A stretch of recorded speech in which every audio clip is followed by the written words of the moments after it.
Hello, and let's talk about Delhi. I'm Pragya. A week ago, communal violence broke out in the national capital. Have things gone back to normal? Here's what's really happening. In Shiv Vihar, the epicenter, Muslims who had fled have not returned to their homes. The Hindus, however, are reportedly coming back. From the drains that flow through the affected areas of northeast Delhi, bodies of more victims are being fished out. The death toll is 38 from GTB Hospital, 3 from Lok Nayak Hospital, 1 from Jag Pravesh Chandra Hospital, and 4 from Ram Manohar Lohia. That adds up to 46. The BJP's Kapil Mishra, who delivered hate speeches just before the violence, gathered at Jantar Mantar again on Saturday for a peace march. Slogans of Jai Shri Ram and Bharat Mata Ki Jai were shouted here, once again threatening to inflame people, right after there was a flurry of rumours in the capital. The Delhi police on Sunday assessed the situation as completely normal and peaceful despite reports of tensions in southeast and west Delhi. These reports were circulated mostly on social media. The police have appealed for calm and assured of strict action against rumour mongers. The Delhi High Court had granted the centre 4 weeks to file a counter affidavit to the plea filed by activists Harsh Mandar and Farah Naqvi, who were seeking FIRs against BJP leaders Kapil Mishra, Anurag Thakur, Parvesh Verma, Abhay Verma and others over their hate speeches. Rajya Sabha was adjourned till 2 p.m. on Monday after the opposition vociferously protested the communal violence. The government slept while Delhi burned, is what they were saying. We have with us Pranita from Newsclick, who has recently been to some of these areas. She has been to Chaman Park, which is very close to Shiv Vihar, and Brijpuri. She has met people who fled their homes in Shiv Vihar. She also met Hindus in Noor-e-Ilahi area. So, Pranita, the biggest thing is the return of people to the places where they used to live. What is the situation that you saw when you went there?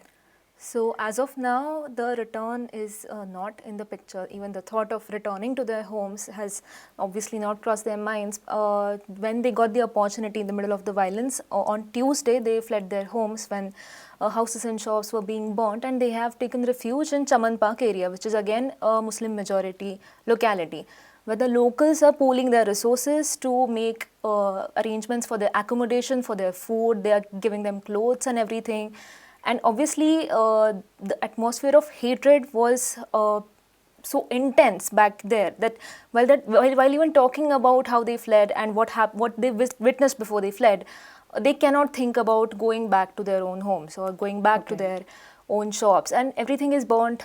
We also went to Shiv Vihar and we actually looked at what has happened to the shops and the homes, and you can see the selective targeting there as well, because a shop owned by Manish is intact, but a house next to it which has like something in Arabic script or something which basically signifies it belonged to a Muslim has been burned down, set ablaze and everything, and there's nothing to go back to. Do the locals acknowledge that this is a situation? Do they acknowledge that the Muslim households or shops were targeted in that sense? They do. So the families that have stayed back in Shiv Vihar are mainly Hindus, and when we spoke to them, they were getting defensive, and they did say the violence, is always perpetrated by the other side. We are the peaceful community and everything. Although they said that for all these years, situation has been normal here. After CAA, one particular person that we spoke to said that we don't know what has happened. It just started feeling like this place is turning into Pakistan. So there's animosity, and when we asked them that if there has been any attempt at reconciliation after the violence by either of the community, the answer was plainly no. The residents are, there's hatred, very much hatred. So they're not it's a really very polarized situation. situation. It's a polarized situation. And just a day later, you found that the BJP leaders were again marching on the streets, and again the same provocative slogans were being raised. Did you also encounter people who were influenced by these kind of rumors? Was there a fixed narrative which people were sort of sticking to? So along with this narrative that the other side is the one which always perpetrates violence and which always provokes riots, there's onus they have put also on the politicians, because even the Hindu community members that we spoke to, they were saying that this is on the politicians, and their sons are not dying and it's our sons who are dying. So it's their mistake. So this peace march, I don't think any of the any of the members of the riot affected areas, for them it's of no significance, and people know who are the perpetrators, or people know where all of this had started, even though they have picked sides. So this peace march is not going to make any difference to their opinions and how they feel about the situation. Okay, thanks a lot, Pranita. Now let's take a look at a brief video from Karawan-e-Mohabbat on Shaheen Bagh, where the peaceful protests against the amended citizenship law are still going on. Take a look. Sound check.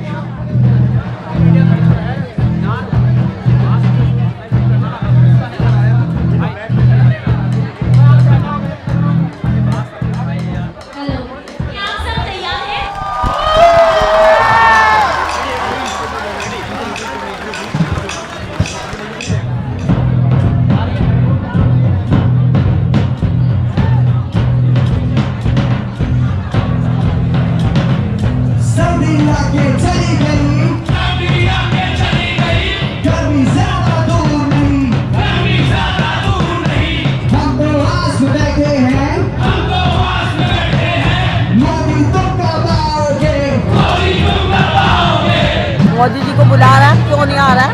Ready?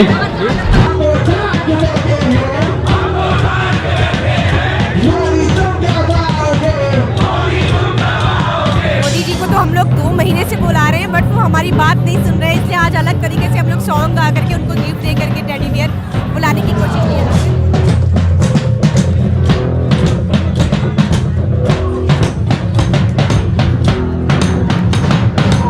Modi ji हमें धर्म के आधार पर मत बांटिए। ये हमारा जो संविधान है हमें एकजुट के रखता है। हम भी इसी देश के नागरिक हैं, देश पे मर मिटने वाले लोग हैं, तो हमें धर्म के नाम पे मत बांटिए।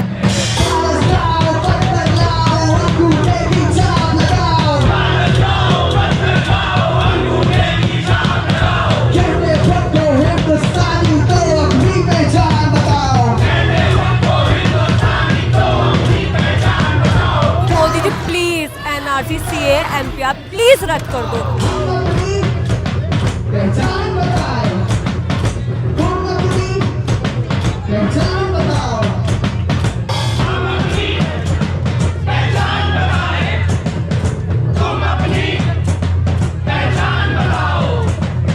प्यार का एक कदम हमने बढ़ाया मोदी जी, आप भी एक कदम बढ़ा के देखिए।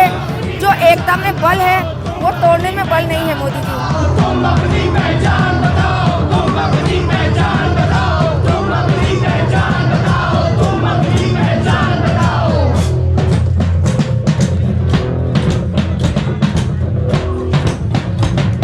बस प्यार का यही संदेश है, प्लीज आप हम दे रहे हैं, आप भी हमें दे दो प्लीज। ये रद्द कर दो ना, कल ही रद्द कर दो प्लीज, कल ही रद्द कर दो।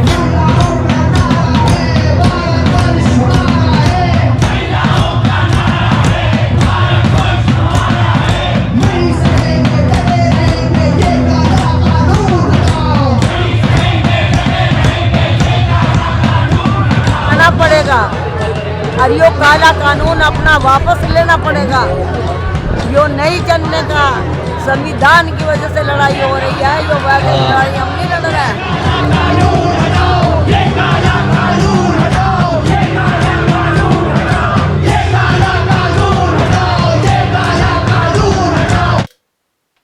We move to an update on coronavirus. COVID-19 is spreading fast around the world. We have with us Prabir Purkayastha, Editor-in-Chief of Newsclick, on the implications of the growing detection numbers and how countries are tackling this. COVID-19 is not proving easy to control and it is spreading fast. Prabir, how are countries going to deal with this? Well, if we have a look at the global map, then what we will see is that we have 3 now new centers which are acting as new epicenters of the epidemic. If you see China, the numbers are still coming down. There is a temporary expansion as they lift the quarantine, the lockdowns, people return to the factories. There's a small uptick over there, but the numbers are nothing compared to what we are now tending to see in the rest of the world. So the rest of the world, new infections outnumber China completely. We have Korea, which has already outstripped China in terms of new infections. And if the latest figures, if you look at the latest figures, which is in the region of 586 as of yesterday. We don't really have the final numbers as of today from WHO. If you look at Italy, which had lower figures yesterday as per WHO 240, but today the reports indicate the numbers of cost again have gone 500 or so.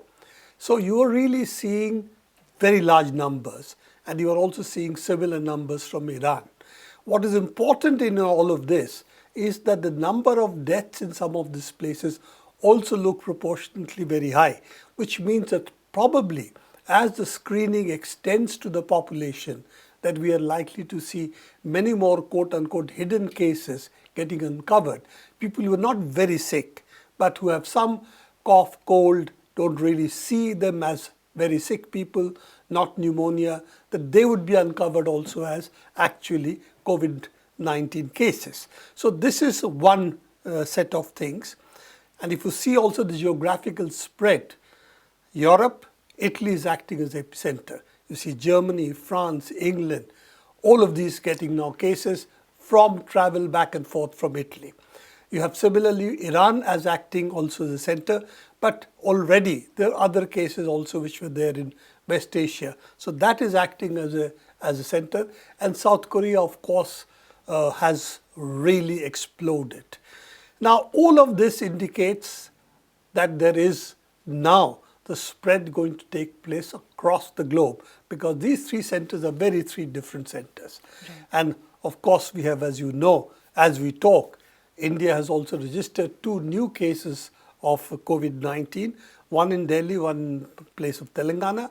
So we also have 2 new cases here after the initial 3 cases, which all came back from China, from Wuhan.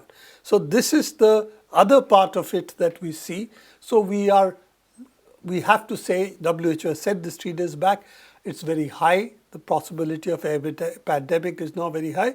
I think we are going to see very soon the WHO declare really a pandemic. Other issue that we need to register is the United States. Now, It's a very interesting case. The US shows there are 88 cases, but they don't seem to find very many new cases. Now, let's take a look back at why the US numbers look low. Yesterday, reports came that having tested people who have been tested positive, they find that perhaps this infection has been there for last 5 to 6 weeks in Washington state. Right. That means this has been an ongoing infection which has been there amongst the people. So why has it not been uncovered till now? Because after all, United States is a very advanced country, has a lot of resources. So what prevented this being uncovered earlier? Why is it suddenly coming out now that there is one nursing home for old people? More than 50 cases have been detected from there alone. And these don't reflect in the 88 numbers because these are only confirmed cases from testing. So it brings down to what was the testing regime like in the US? How many people did they test? And if you see the figures, they're quite alarming, because United States was unable to test, as of 2 days back, more than 445 cases in the whole of United States. As against today, the Koreans also testing 10,000 people per day. 10,000 10,000 versus per 400. day, Okay. plus 445 in the last 1.5 months, which is a lot of time. Then China, we don't even compare. In one province alone, Guangzhou, the Chinese tested 320,000 people over a 20-day period, and they uncovered 400 cases. So as one of the experts, epidemiologists have said, that unless you test, wide testing among the population, how do you discover infections? Because they look like it could be flu, it could be pneumonia, what is called atypical pneumonia. Right. So how do you even find out whether people are affected or not unless you test? Yes. So why did the testing not take place in the United States? Very simple. CDC put out a test kit about 5 weeks back, and which proved to be faulty. And it didn't allow any other test kits to be used till about 3 days back. Now they have said, okay, all laboratories do their own tests. Even certain hospitals which are advanced can do their own tests. So the testing kits put out by CDC failed. Now, WHO put out test kits, which are very large in number now. They're producing in numbers, and they also told countries how to produce test kits. So every country could do it, but why is it that one of the most advanced countries in on the globe failed? It's simple. That CDC decided on its own test kit, which is different from WHO's, which is going to test for many more viruses, just the COVID-19. As a consequence, the test kits proved ineffective, provided false positives, and so on. And the consequence is the entire test kit system really failed. Now, of course, CDC has accepted that you can do partial testing, don't test for any other viruses, use it only for testing COVID-19 cases. And also, they have now given directions that all the other rules that applied earlier do not apply. So they have really relaxed the fundamental rules of the game. But now if we really look at the testing on a scale that it needs, how will they ramp up? Where the test will take place, we do not know. The reality is, now it seems there could be anything just in Washington state alone, and the Seattle suburb is where these problems have been uncovered. There could be anything between a couple of hundred to 1,500 people that could be there from just this one location. Right. Other locations also, cases are surfacing now. So I think the US has a lot of hidden coronavirus cases which will be uncovered only when systematic testing is done on a large scale. Brings me back to the Indian issue. Yes. Is India prepared? Well, it's a good question. Let's face it. We have very few places which can test for COVID-19. Are we producing test kits ourselves? Are we producing it in numbers we'll be required to do? After all, we have a very large population. I think this is all up in the sky. We don't know. As of date, is the Indian Health Ministry prepared? Big question. Okay. We don't know. How many? It is possible for us to test people who are coming back from China. Now that people are coming back from Italy, are coming back from Iran, could be coming back from West Asia, could be coming back from South Korea. Can we test all of them? Huge question. Now the coronavirus spreading to France, Germany, UK. Can we test for people coming back from that? Bigger question.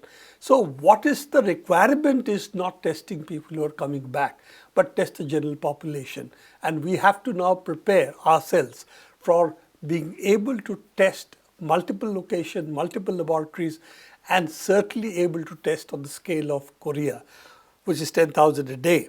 Don't forget, the Korean population is much smaller than India's. Right. So we really require much larger testing scale. Are we ready for it? Doesn't look so at the moment. I hope we get ready over the next 10-15 days, because it is futile now to think that COVID-19 is going to stop at the borders. The only faint hope we have, this is a faint hope, is it temperature dependent?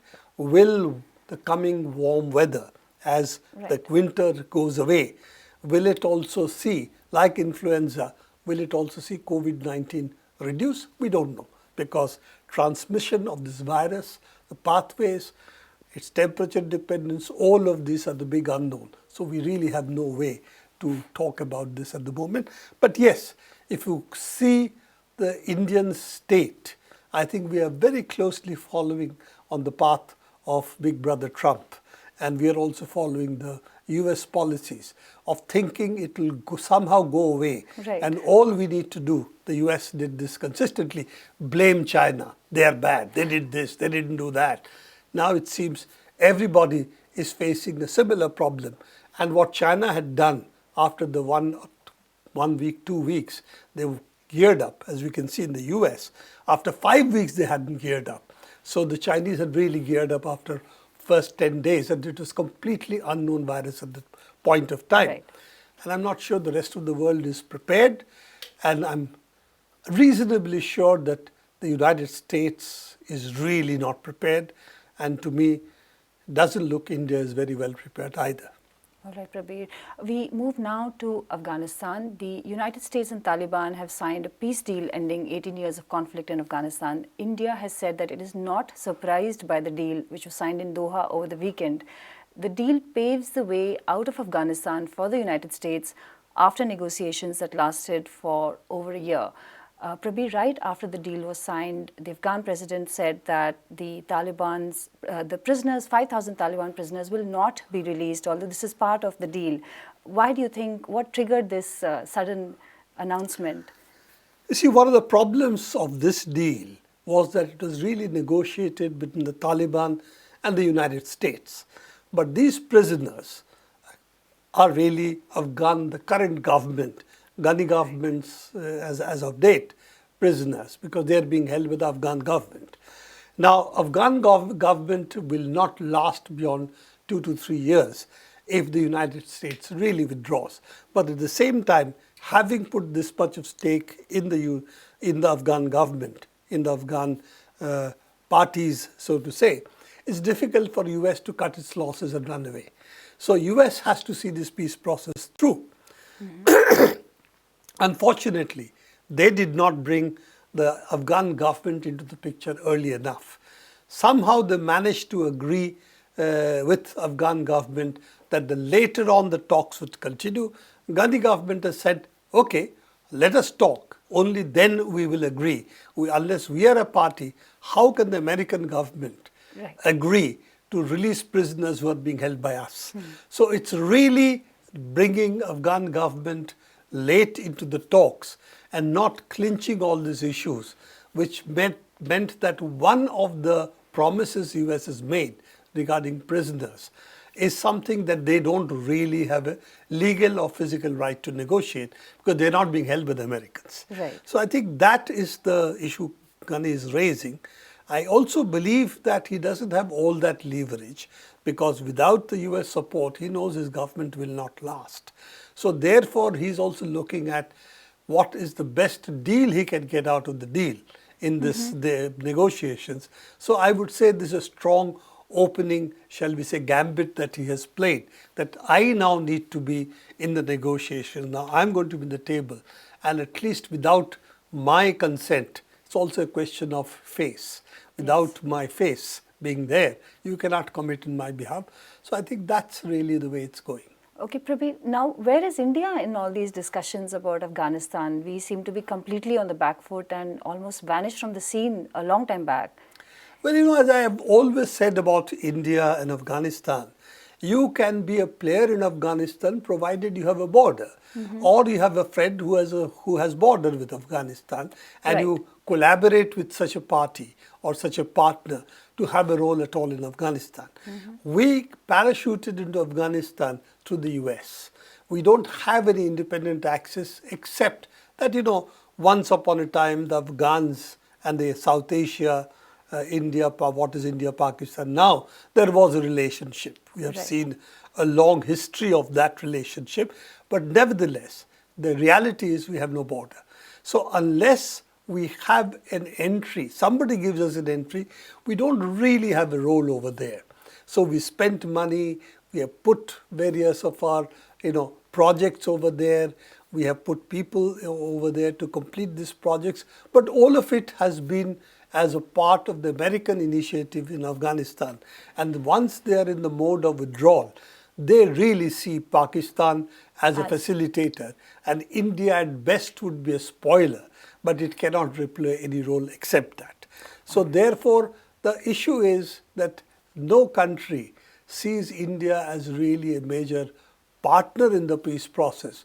They are hoping India doesn't play the role of a spoiler, and all of us should play that role, because Afghanistan needs every country in that region, including India, to really support the Taliban, United States, Afghan government, the Umar Abdullah, the northern faction as it is called, all of this northern coalition, all of them to come to the peace table, and hopefully US goes away. So all of these factions in Afghanistan can work out the peace process, because they have discovered war doesn't benefit anybody.